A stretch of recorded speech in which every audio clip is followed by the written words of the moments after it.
when we're talking about foods, I think we need to get clear on terminology for people who are listening and they think, okay, look, I get this. Highly processed food is at the root cause of many of these chronic diseases. Over half of what we're consuming as a country, as a Western society, are these foods. So I guess we need to really help people understand, what are these foods? There's this part in the introduction where you actually, I've underlined it. You said, what if this slow consumable poison looks like everything else in the store? How do you protect yourself?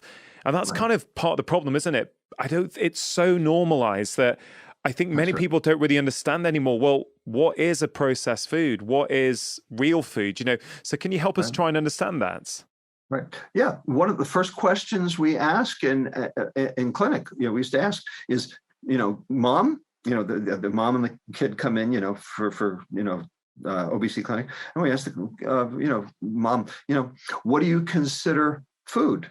Do you think Cheetos is food? If you think Cheetos is food, then basically nothing's going to help you. So that's the first thing we do, is we disavow them of this concept, of this knowledge. So what we did in our clinic to be effective, and we actually studied this, we published on it, we validated it as an instrument. What we did was we took all newcomers, all new referrals to our clinic, and we did a teaching breakfast. So these kids came in fasting, so we could get comorbidity and safety labs. And they saw the doctor, they got their blood drawn, they got their physical exam, and then they went to the teaching breakfast. 6 kids, 6 parents around the table, 1 dietitian, English and Spanish, different times. All right, so that everybody, got a teaching breakfast. And we got a $100 gift certificate from Trader Joe's every month to basically buy the food for the teaching breakfast. And of course, our dietitian went out and bought the right stuff, not the wrong stuff. And she would then narrate he would narrate for an hour why these foods were on the table for breakfast and why the stuff they were buying at home was the wrong stuff. Okay, and we would explain insulin, and we would show them how much sugar was in each of the things that they were getting at home and versus, what was on the table. And 4 things had to come out of that, and we actually validated this. 4 points, 4 different points that conferred success. Number 1, the parent had to see the kid would eat the food. Number 2, the parent had to see the parent would eat the food. Number 3, the parent had to see other kids would eat the food because they got other kids at home. Number 4, we showed them the bill. They had to see they could afford the food. All 4. If we got all 4 boxes ticked, those patients did well. And then there was no going back. So this was a training moment. This was a teaching moment. This was a way we could explain to parents and to kids what was going on and model for them so they can see one, do one, teach one, way like we always do in medical school. If you tell people what to do, they will not do it. If you show people what to do and they do it, then they'll do it again. Yeah. And not until. The term real foods, I like it, you use it, but it does get a bit of pushback from certain academics. And, I saw one, I think on Instagram just a couple of weeks ago, a very prominent researcher in obesity in the UK, denigrating the term, saying it smacks of privilege, it's, all kinds of things about it. And here's the thing, my view, Bob, is that I found it to be very useful with my patients. Of course, if my patients don't like it, I'd come up with something else that they understand.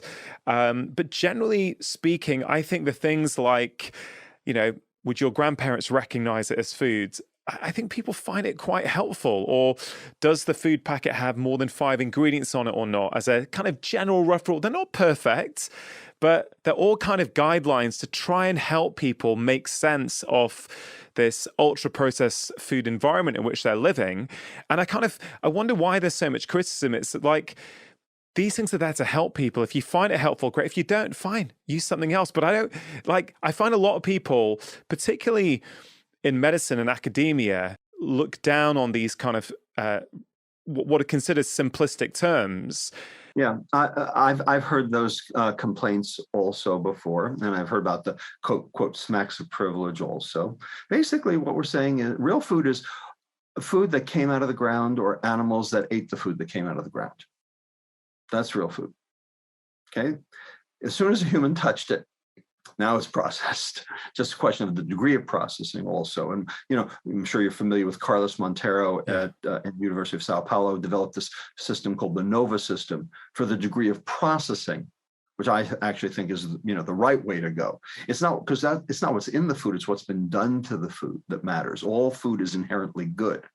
It's what we do to the food that's not. And that's the point I try to make in the book. And I have an entire section on what we did to the food that actually turned it from food into poison. That classification system is brilliant. And perhaps you could take a kind of readily available, simple food and just explain how it can go through these 4 stages to help people really understand this. Sure, I can do this in 1 minute. Let's take an apple. Class 1 on the NOVA system would be an apple. Class 2 on the NOVA system would be apple slices. Class 3 on the NOVA system would be apple sauce, unsweetened. Class 4 on the NOVA system would be an apple pie. There you go. Turns out that only the class 4 foods are associated with chronic disease. So we can have minimally, that's really encouraging. So we can have, minimally processed foods that are done to make our life easier a little bit, or, but it's when it goes to that extreme where it's actually bears no resemblance to actually what actually came out of the ground in the first place. That's right. And so what is different about that apple pie versus the apple? And the answer is the addition of sugar and the removal of fiber.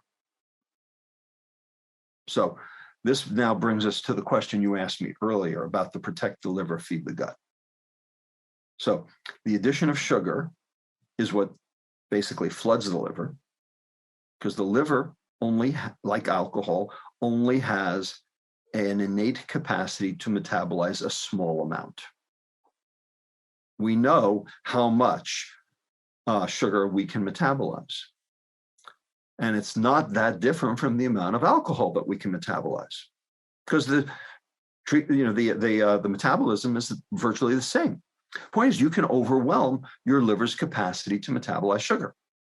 And when that happens, just like what happens when you over-metabolize alcohol, is your liver can't handle the onslaught.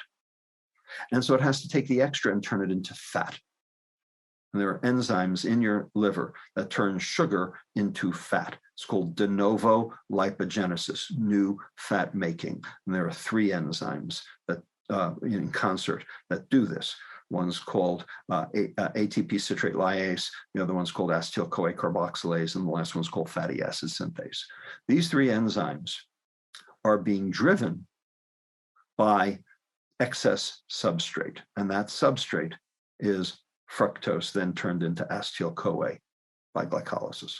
So bottom line, you're flooding your liver, and the goal is protect the liver. And when you flood your liver, now your liver makes fat, and that fat precipitates. Now you got fatty liver, and now you got insulin resistance. Yeah. And now you got chronic metabolic disease. So protect the liver. Second part, feed the gut. Now, lots been written about the microbiome. Okay. And there are a lot of probiotics that are now, in health food stores to try to restore the microbiome. And everyone now knows that the microbiome talks to your brain, which is true. It does.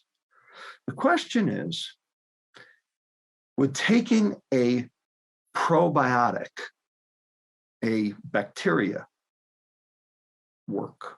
Would that fix the problem? Because boy, if that could fix the problem, that would be great, wouldn't it? The answer, does it work? Is there any disease yet that has actually been ameliorated, attenuated, or cured by administration of a probiotic? Name one. I mean, it's helped. I think it's helped with symptoms and things like IBS. I think it's been shown to make, general improvements in mood, sometimes in the right individual, but by and large, amelioration of disease, I don't think we've got that evidence yet, do we?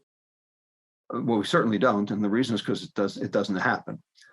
So here's my question to you, Roland. And think this out.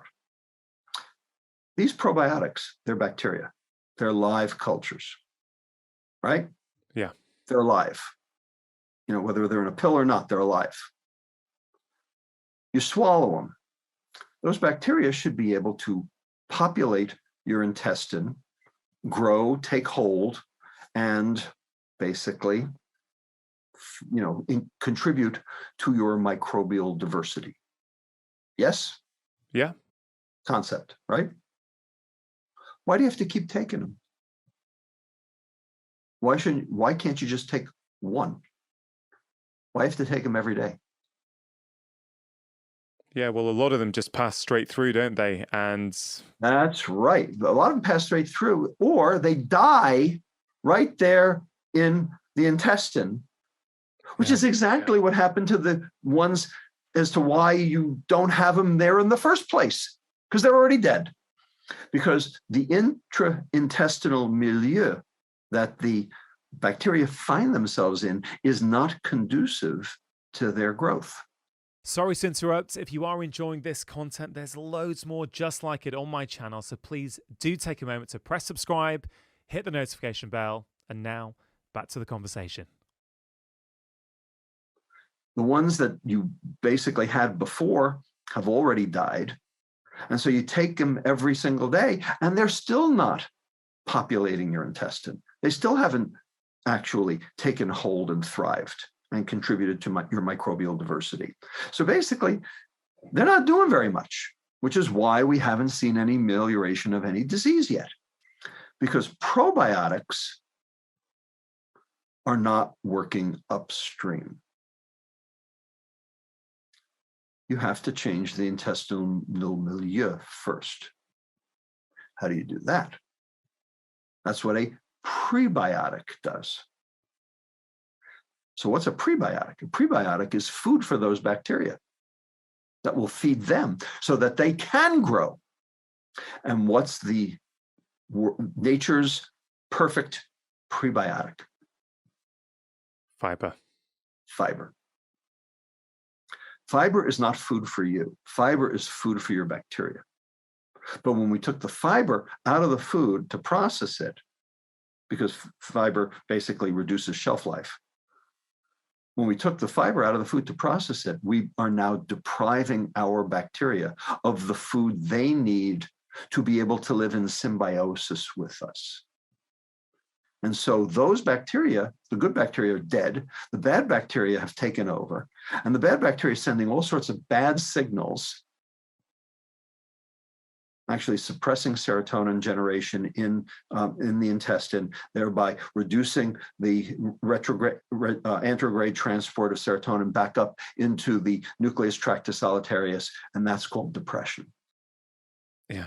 Okay. Also, because you're not feeding those bacteria, the bacteria are basically stripping the mucin layer right off your intestinal epithelial cells because they can eat that. And that's then exposing and denuding your intestine and making it, all the junk that's in your intestine basically can get through, called leaky gut, contributing to inflammation, inflammatory bowel disease, irritable bowel syndrome, and insulin resistance, all because you didn't feed your gut. And that's how the whole thing gets tied together here. That some very simple but very, very brilliant advice. Protect the liver, feed the gut. But the modern food environments, the ultra processing of food is overwhelming the liver with sugar, and it's starving the gut through its lack of fiber. And then the consequences are the liver could be, fatty liver, type 2 diabetes. But the problem when the gut gets starved and, as you say, leaky gut or increased intestinal permeability sets in, then you're opening up for everything: autoimmune disease, food allergies, Alzheimer's, depression. All these things have been associated with increased permeability in the gut. So it's a very simple maxim, but one that actually, again, going to that nexus of the root cause, it's kind of right there, isn't it? And that's, this is the other thing I really liked, Rob, is that you don't seem to have a preferred diet. Very much like me, I'm always like you. It's unprocess the diet first. Let's just get out the junk. Let's get the real food in, and then let's see where we are. So how does you feel that like a vegan diet or a low carb diet or a whole manner of diets can fit? Sorry to interrupt. If you're enjoying this video and want to dive deeper into the topic of nutrition, I have created a free special guide which contains the 5 most important changes I think we all need to make when it comes to our diet. If you want to get hold of this free guide, all you have to do is click on the link in the description box below. This maxim of protecting the liver and feeding the guts? Yeah, I'm agnostic as to the whole vegan keto thing. Look, people who want to be vegan, fine, whatever. You want to be vegan? Great. Don't make anybody else feel bad about their choice, but you can feel good about your choice. That's fine. Okay. There are a lot of reasons to be vegan, animal welfare, religion, cost, coolness, if you will. But metabolic health is not one of them. Okay, and I can prove it because Coke, Doritos, and Oreos are all vegan. So you can do vegan right, or you can do vegan wrong. Keto, okay, I'm not against keto. I used ketogenic diets in my patients when their insulin resistance was so severe that nothing else would work, where they had insulin hypersecretion. And basically, we had to control their blood glucose rises in an attempt to try to stave off continued weight gain, either one. So we use the ketogenic diet, okay? And I'm not against that. The problem with the ketogenic diet is not the diet. The problem with the diet is that it's really easy to fall off it. Because as soon as you have even a little bit of carbohydrate, a little bit of carbohydrate is going to raise your blood glucose, therefore raise your blood insulin, and therefore stop the ketogenesis. Because insulin blocks lipolysis at the level of the fat cell. And there goes your lack of substrate. And so it's been shown that people who are left to their own devices in terms of doing a ketogenic diet, they can start with all good intentions. And by 2 months into it, they're basically, they're not ketogenic anymore. They're not making ketones, basically. And then they're on the worst diet because they're on a high fat, medium carbohydrate diet, which generates both insulin and loads of LDL. And that's kind of like the worst thing you can be on. So if you're fastidious, then the ketogenic diet is a great diet. If you're not fastidious, then you shouldn't be on a ketogenic diet. So it kind of depends on whether or not you can actually, keep it up. And a lot of people, fall prey to, the croissants on the, that the other guy at work brought in. So, bottom line is, I don't have a preferred diet. I'm agnostic on it. I think there are a lot of ways to skin this cat. I think ultimately we will learn the genetics of who does better with which diet, and it will turn out that certain diets are better for certain people and other diets are better for other people. And I'm very interested and involved in this personalized nutrition concept and movement that's going on right now. So it may be that there are certain people Yeah. out there who are on a vegan diet who ought to be on a keto, and there are certain people who are on a ketogenic diet who probably ought to be on a vegan one, and they don't know it yet. So why would you basically put all your marbles in one, goldfish bowl? So I'm for both diets. Yeah. The only diet I'm not for is the Western diet. If you enjoyed that short clip, I think you are really going to enjoy the full conversation, which you can check out here.